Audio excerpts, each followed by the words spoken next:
Saudara-saudara yang dikasihi oleh Tuhan kita Yesus Kristus, selamat hari Minggu dan selamat kita mempersiapkan diri untuk beribadah, memuji dan memuliakan akan kebesaran nama Tuhan. Pada saat ini, marilah kita memuji Tuhan. Oh, to Jesus I surrender.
Kita tahbiskan ibadah ini.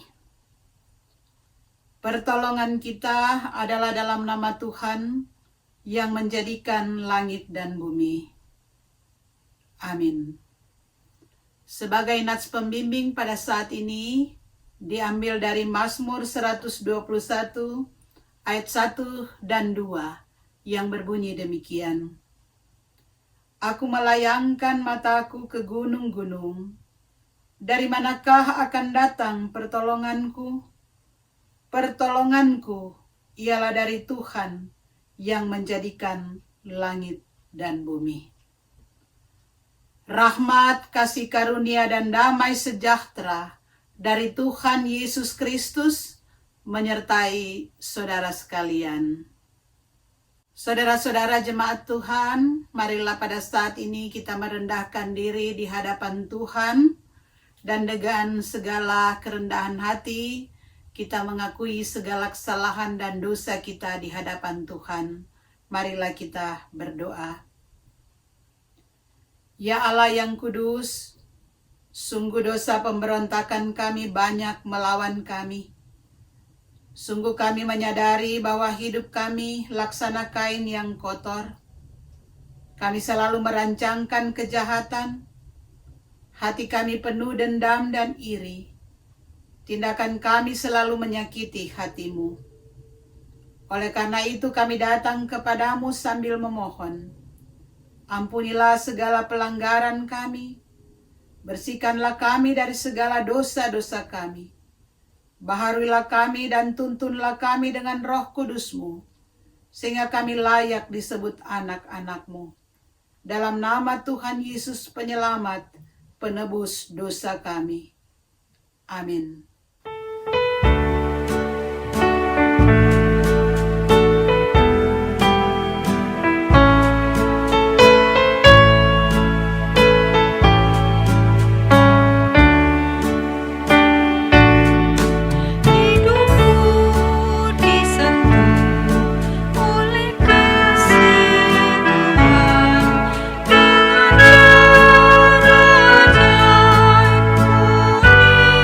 Sa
Saudara-saudara, kita akan mendengarkan firman Tuhan, tapi sebelumnya mari kita berdoa. Ya Tuhan yang berkuasa, karuniakanlah kami Roh Kudus-Mu yang memimpin kami untuk mendalami segala kekayaan firman-Mu dan melakukannya di dalam hidup beriman kami sehari-hari. Amin. Saudara-saudara, pembacaan Alkitab kita pada saat ini diambil Kisah Para Rasul, pasalnya yang ke-27, ayat 21 sampai ayatnya yang ke-26. Kisah Para Rasul, pasalnya yang ke-27, ayat 21 sampai ayatnya yang ke-26, yang berbunyi demikian. Dan karena mereka beberapa lamanya tidak makan, berdirilah Paulus di tengah-tengah mereka dan berkata, "Saudara-saudara, jika sekiranya nasihatku dituruti, supaya kita jangan berlayar dari kereta, kita pasti terpelihara dari kesukaran dan kerugian ini. Tetapi sekarang juga dalam kesukaran ini, aku menasehatkan kamu supaya kamu tetap bertabah hati, sebab tidak seorang pun di antara kamu yang akan binasa kecuali kapal ini. Karena tadi malam seorang malaikat dari Allah, yaitu dari Allah yang aku sembah sebagai miliknya, berdiri di sisiku. Dan ia berkata, 'Jangan takut Paulus, engkau harus menghadapi Kaisar. Dan sesungguhnya oleh karunia Allah, maka semua orang yang ada bersama-sama dengan engkau di dalam kapal ini akan selamat karena engkau. Sebab itu, tabahkanlah hatimu, saudara-saudara, karena aku percaya kepada Allah bahwa semuanya pasti terjadi sama seperti yang dinyatakan kepadaku. Namun kita harus mendamparkan kapal ini di salah satu pulau." Sampai di sana pembacaan Alkitab kita pada saat ini. Terpujilah Kristus. Perjalanan kehidupan manusia di dalam dunia ini seperti diibaratkan dengan pelayaran sebuah kapal di lautan yang lepas. Terkadang cuaca sangat cerah, laut begitu tenang, sehingga semua orang di dalam kapal itu bisa menikmati perjalanan yang cerah ini.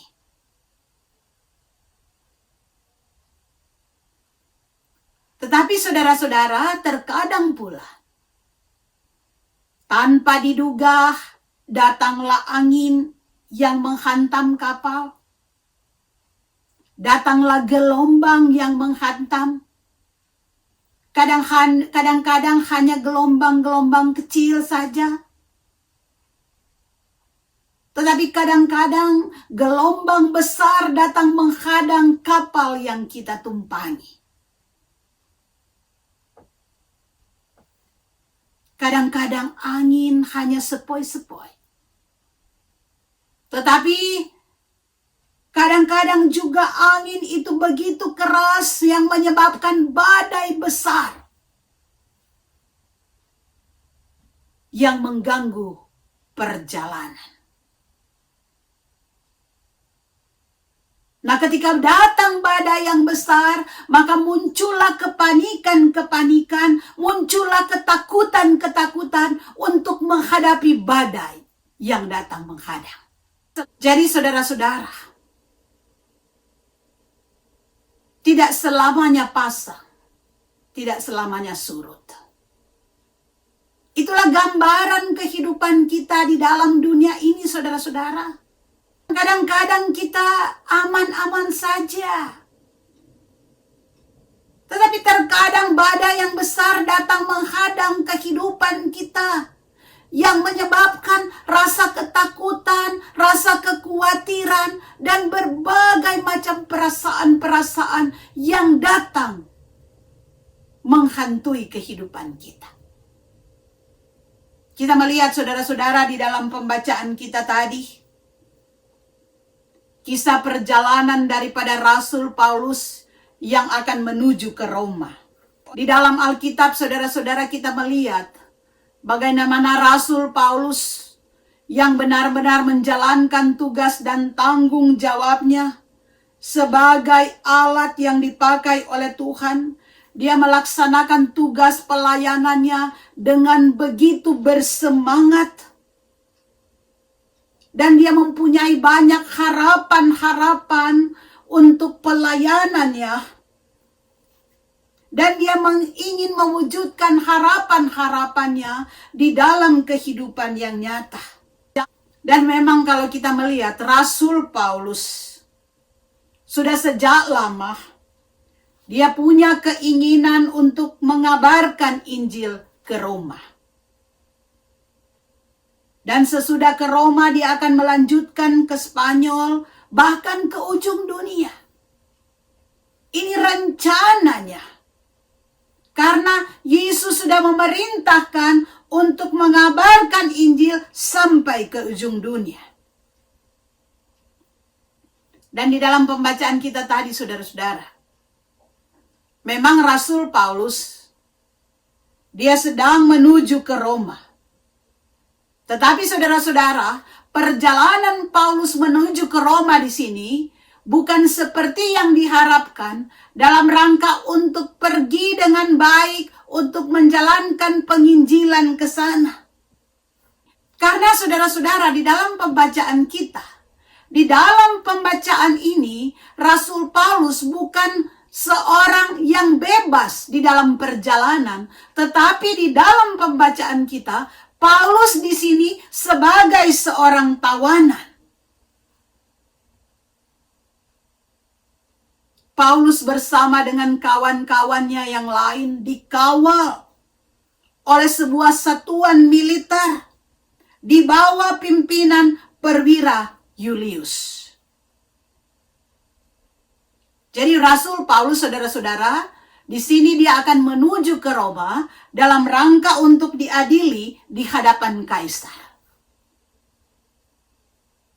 Tetapi saudara-saudara, dia sebagai seorang tawanan bukan karena dia melakukan kejahatan. Tetapi dia sebagai seorang tawanan. Dan dikatakan bahwa dia adalah tawanan Injil karena dia mau menyebarkan kabar baik Injil kerajaan surga. Sehingga dia ditahan. Dan di dalam pembacaan kita, di dalam Kisah Para Rasul dijelaskan bahwa di dalam perjalanan ini, perjalanan mereka tidak aman. Oleh karena mereka diperhadapkan dengan suatu badai yang sangat besar. Karena itu di dalam pembacaan kita tadi Paulus mengatakan, saya sudah memperingatkan untuk tidak melakukan pelayaran. Tetapi saudara-saudara tidak mendengar. Saudara-saudara, Paulus adalah hamba Tuhan yang diberikan kepekaan oleh Tuhan. Mereka tidak mendengar apa yang dikatakan oleh Paulus, tetapi mereka lebih mendengar saran dari nahkoda, saran dari jurumudi yang dianggap lebih berpengalaman di dalam hal pelayaran. Jadi saudara-saudara, tentunya secara manusia mereka berpikir bahwa nahkoda inilah yang mengetahui dengan benar, dengan persis kapan untuk berlayar. Jadi mereka lebih percaya kepada nahkoda ketimbang kepada Paulus yang hanya sebagai seorang tawanan. Jadi bagi mereka saudara-saudara, Paulus tidak punya pengalaman sebagai pelaut. Kenapa harus didengar? Mungkin saudara-saudara kalau kita ada di situ, kita juga akan berpikir seperti orang-orang ini. Kita pasti akan lebih mendengar nahkoda ketimbang mendengar Paulus.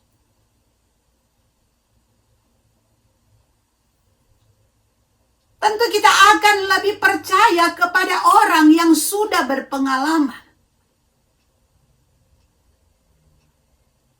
Saudara-saudara, tetapi kita melihat di sini siapa Paulus. Paulus adalah hamba Tuhan yang memiliki kepekaan terhadap maksud-maksud Tuhan. Karena Roh Kudus bekerja di dalamnya. Jadi kalau mereka percaya kepada Paulus sebagai hamba Tuhan, maka mereka akan mendengar. Itulah sebabnya ketika badai datang, Rasul Paulus katakan, ayat 21, sekiranya nasihatku dituruti, supaya kita jangan berlayar dari kereta, kita pasti terpelihara.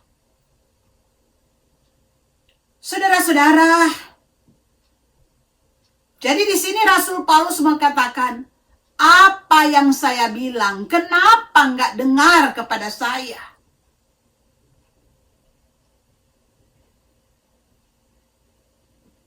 Saudara-saudara, ketika mereka diserang oleh badai, berbagai upaya dilakukan. Mereka sudah membuang banyak sekali muatan-muatan yang ada di dalam kapal. Sudah berbagai macam cara yang dilakukan, usaha-usaha yang dilakukan, tapi badai itu tidak kunjung berhenti. Jadi saudara-saudara, di sini kita melihat mereka andalkan kekuatannya, mereka andalkan keahliannya, mereka andalkan analisa mereka. Kalau mereka akan buang barang-barang yang lain, mungkin badai akan berhenti dan lain-lain sebagainya. Berbeda dengan Paulus, saudara-saudara. Ketika menghadapi badai yang besar ini, apa yang dilakukan oleh Paulus? Dia mengandalkan Tuhan. Dia mengedepankan akan kemahakuasaan dari Tuhan. Ketika badai itu datang, dia semakin membina hubungan dengan Tuhan. Dia datang kepada Tuhan dan dia memiliki kepekaan karena Roh Kudus ada di dalamnya.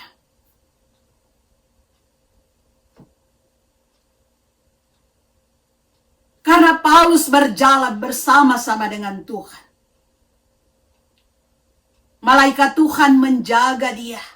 Karena itu di dalam ayat 23 Rasul Paulus katakan bahwa malaikat Tuhan datang menjumpai dia, datang kepadanya, dan malaikat Tuhan memberikan petunjuk kepadanya.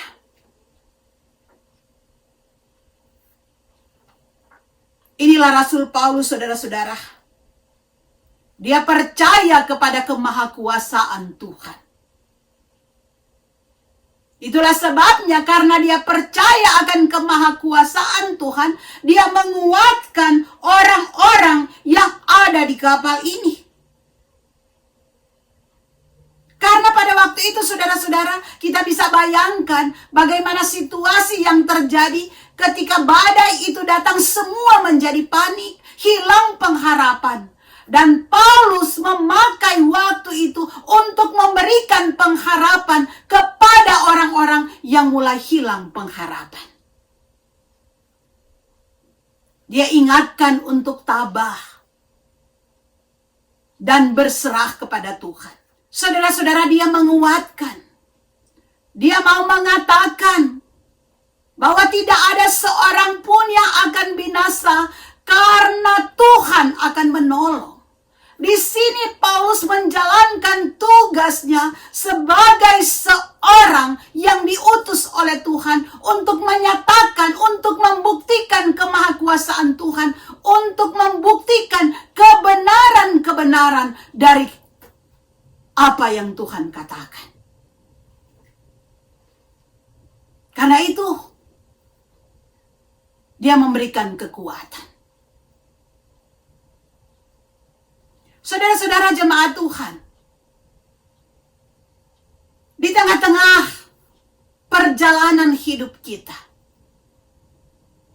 apalagi pada masa-masa sekarang, Rasul Paulus berada di dalam kapal, diperhadapkan dengan badai. Kita pun dalam perjalanan hidup ini bagaikan berada di dalam kapal kehidupan yang sedang melaksanakan perjalanan, tetapi badai kehidupan datang kepada kita pada masa-masa sekarang ini. Berbagai hal yang terjadi dalam perjalanan kapal kehidupan kita saat ini. Bencana terjadi di mana-mana, saudara-saudara. Belum selesai dengan pergumulan dunia, dengan adanya pandemi virus corona, datang lagi bencana-bencana yang menimpa kehidupan manusia sekarang ini. Banyak ketakutan yang menghimpit kehidupan manusia. Mungkin kita semua saat ini juga berada dalam ketakutan-ketakutan menghadapi badai kehidupan. Tapi firman Tuhan pada saat ini, saudara-saudara, mengajarkan kepada kita bagaimana menghadapi badai kehidupan ini. Rasul Paulus, dia tidak panik. Tetapi ketika badai itu datang, dia semakin mendekatkan diri kepada Tuhan sehingga dia memiliki kepekaan terhadap suara Tuhan. Itulah yang diharapkan dalam kehidupan kita sebagai anak-anak Tuhan pada masa-masa sekarang ini. Kita lebih mendekatkan diri kepada Tuhan agar kita memiliki kepekaan-kepekaan terhadap suara Tuhan, apa yang harus kita lakukan sebagai anak-anak Tuhan. Kita memiliki pengharapan. Dan biarlah kita semua juga dipakai untuk menjadi alat-alat Tuhan yang menguatkan saudara-saudara kita yang lemah, yang menguatkan saudara-saudara kita yang menderita, saudara-saudara kita yang sakit, yang menolong, yang mendoakan. Dan kita harus saling mendoakan satu dengan yang lain, dan kita harus saling membangun antara satu dengan yang lain. Itulah yang diharapkan, saudara-saudara. Iman kita di tengah-tengah menghadapi badai kehidupan ini supaya semakin bertumbuh, semakin kuat datang kepada Tuhan. Biarlah saudara-saudara, kita selalu mengarahkan hati kita kepada Tuhan dan mendengarkan suara Tuhan melalui firman Tuhan, agar hidup kita dapat diubahkan oleh Tuhan dan kita selamat mengarungi kehidupan sampai pada tujuan akhir kehidupan kita di tengah-tengah dunia ini. Tuhan memberkati kita. Amin. Saudara-saudara, marilah kita mengaku iman menurut pengakuan iman rasuli masing-masing. Dengan hati dan mulut kita berkata, aku percaya kepada Allah, Bapa yang Maha Kuasa, Khalik langit dan bumi, dan kepada Yesus Kristus, anaknya yang tunggal Tuhan kita, yang dikandung daripada Roh Kudus, lahir dari anak darah Maria, yang menderita sengsara di bawah pemerintahan Pontius Pilatus, disalibkan, mati dan dikuburkan, turun ke dalam kerajaan maut, pada hari yang ketiga bangkit pula dari antara orang mati, naik ke surga, duduk di sebelah kanan Allah, Bapa yang Maha Kuasa, dan akan datang dari sana untuk menghakimi orang yang hidup dan yang mati.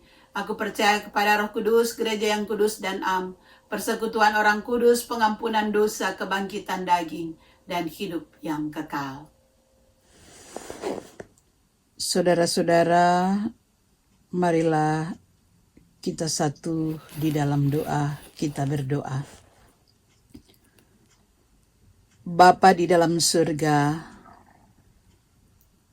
Engkaulah Tuhan yang Maha Kuasa, Pencipta, pemelihara kehidupan kami. Kami tahu ya Tuhan, bahwa kami hanyalah manusia ciptaan-Mu yang harus selalu bergantung kepadamu dalam segala keadaan. Pada saat ini Tuhan, kami menaikkan puji dan syukur karena begitu besar kasih-Mu dalam hidup kami yang memelihara kami sampai pada saat ini.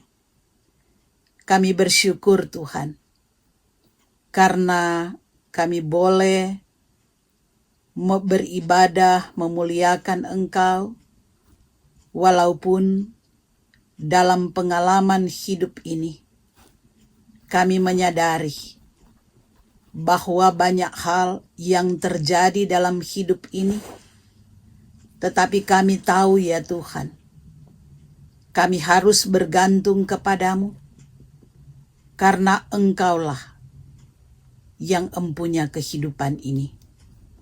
Pada saat ini kami mau berdoa untuk situasi dunia sekarang ini. Engkau tahu ya Tuhan, akan peristiwa-peristiwa yang terjadi pada masa-masa sekarang ini. Ada begitu banyak yang menjadi korban dari keganasan virus corona.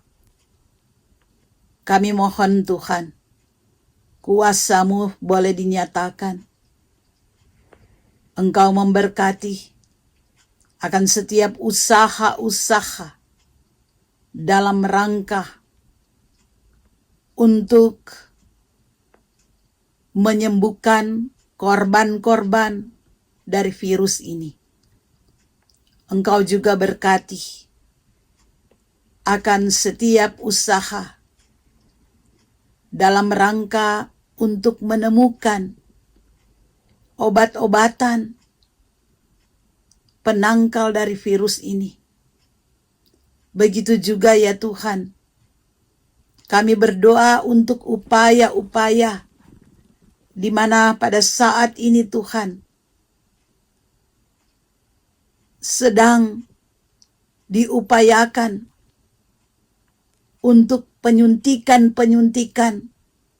vaksin virus corona ini. Biarlah semua yang diupayakan ini, vaksin-vaksin ini, boleh berguna, boleh bermanfaat untuk kemanusiaan. Kami mau berdoa juga ya Tuhan, untuk bencana-bencana yang terjadi pada masa-masa sekarang ini.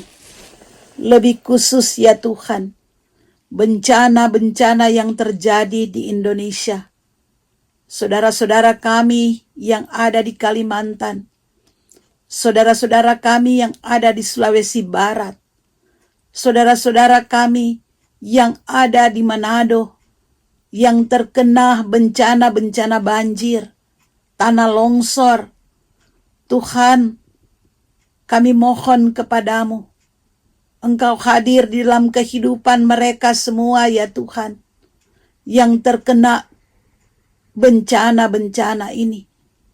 Engkau tahu juga ya Tuhan, apa yang menjadi keperluan-keperluan mereka, apa yang mereka butuhkan pada saat ini. Kami mohon Tuhan, Engkau hadir di dalam segala yang mereka harapkan. Biarlah ya Tuhan, bencana-bencana ini boleh berlalu dalam kekuatan kuasa yang berasal daripadamu. Berikan kekuatan iman kepada mereka-mereka yang menghadapi situasi ini. Kami mau berdoa juga untuk semua yang boleh beribadah pada saat ini. Tuhan juga yang mau jaga, lindungi kami. Mungkin saat ini kami berada dalam keadaan sakit. Tuhan jamah dan sembuhkan. Kami yang berada dalam keadaan yang berduka cita karena ditinggalkan kekasih. Tuhan yang memberikan penghiburan. Kami mau berdoa ya Tuhan untuk Jemaat GPIB USA. Tuhan juga hadir dalam kehidupan kami semua, baik pribadi, rumah tangga kami, dalam pekerjaan-pekerjaan kami. Berikanlah selalu kesehatan kepada kami semua ya Tuhan. Bagi yang sakit Tuhan sembuhkan. Bagi yang berduka Tuhan hiburkan. Kami berdoa untuk Pak Edison Sambuaga. Tuhan tolong dia agar supaya Pak Edison boleh mendapatkan kesembuhan yang berasal dari Tuhan saja. Kami mau berdoa juga bagi mereka yang berduka cita. Tuhan hiburkan kepada keluarga Worang Kondoy, kepada keluarga Muaya, kepada keluarga Daniel Tampu Bolon. Tuhan hiburkan mereka semua ya Tuhan dalam menghadapi situasi ini. Kami juga berdoa bagi mereka-mereka yang lanjut usia, Ibu Soficia Tenda Gerung, Ibu Tuti Muaya, Bapak Yohanes Langgar, Bapak Tungka, dan Ibu Tungka Walando. Di masa-masa ketuaan mereka, biarlah Tuhan selalu jaga dan lindungi, jauhkan dari segala penyakit-penyakit, segala virus-virus yang mengancam kehidupan. Berikan kesehatan kepada mereka, bahkan berikan kesehatan kepada kami semua. Ya Bapa, Engkau yang mengetahui akan kehidupan kami masing-masing. Karena itu hanya kepadamu Tuhan tempat kami bersandar, hanya kepadamu tempat kami mengadu. Engkau tahu Tuhan apa yang kami gumuli pada saat ini. Kami berdoa juga ya Tuhan untuk anak-anak kami. Engkau hadir dalam kehidupan mereka, dalam studi mereka, dalam harapan mereka. Tuhan campur tangan di dalam semuanya. Begitu juga ya Tuhan pada saat ini kami berdoa untuk bangsa Amerika. Engkau hadir di tengah-tengah kehidupan bangsa Amerika. Engkau hadir dalam kehidupan pemimpin bangsa. Di dalam mereka melaksanakan tugas-tugas dan tanggung jawabnya. Biarlah ya Tuhan, mereka dipenuhi dengan kuasa-Mu, agar supaya mereka melaksanakan tugasnya dalam takut akan Tuhan. Engkau hadir dalam kehidupan bangsa ini, biarlah keadaan yang damai sejahtera akan terwujud di dalam kehidupan bangsa Amerika ini. Begitu juga untuk bangsa Indonesia, biar Tuhan selalu hadir di dalam kehidupan bangsa Indonesia, dalam kehidupan masyarakatnya. Banyak hal-hal yang dihadapi pada masa-masa sekarang ini Tuhan. Dalam mereka memenuhi akan kebutuhan-kebutuhan mereka. Saudara-saudara kami di sana juga Tuhan berkati semuanya. Biarlah ya Tuhan, mereka selalu berada dalam pemeliharaan Tuhan. Kami menyerahkan akan kehidupan kami, perjalanan kami sepanjang minggu yang akan kami jalani ini. Kami serahkan semuanya ke dalam tangan-Mu. Inilah doa kami di dalam nama Tuhan Yesus yang sudah mengajar kami berdoa. Bapa kami ada di surga, dikuduskanlah nama-Mu, datanglah kerajaan-Mu, jadilah kehendak-Mu di bumi seperti di surga. Berikanlah kami pada hari ini makanan kami yang secukupnya. Ampunilah kami akan kesalahan kami, seperti kami juga mengampuni orang bersalah kepada kami. Jangan bawa kami ke dalam cobaan, tapi lepaskan kami daripada yang jahat. Karena Engkau punya kerajaan dan kuasa dan kemuliaan sampai selama-lamanya. Amin. Saudara-saudara jemaat Tuhan, marilah pada saat ini kita ungkapkan syukur kita dengan hati yang penuh sukacita dan tangan yang suka memberi. Kita memberikan persembahan sebagai ungkapan rasa syukur kita kepada Tuhan yang begitu mengasihi kita. Mari kita memberi dengan sukacita, jangan dengan sedih hati atau karena paksaan, karena Tuhan menghendaki orang untuk memberi dengan sukacita. Kita kirimkan persembahan melalui Zelle, GPIB USA, atau kita masukkan ke amplop untuk diberikan ke bendahara, dan Tuhan yang akan selalu memberkati akan kehidupan kita dan memberkati persembahan yang sudah kita berikan. Saudara-saudara, kembalilah di dalam kehidupan sehari-hari, lakukanlah firman Tuhan yang sudah saudara dengar. Sebagai lagu penutup, kita akan memuji Tuhan dari lagu Jangan Kamu Takut.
Arahkanlah hati dan pikiranmu kepada Tuhan. terimalah berkat-Nya. Kasih anugerah Tuhan Yesus Kristus, kasih setia Allah Bapa dan persekutuan Roh Kudus menyertai saudara sekalian sekarang sampai selama-lamanya. Amin.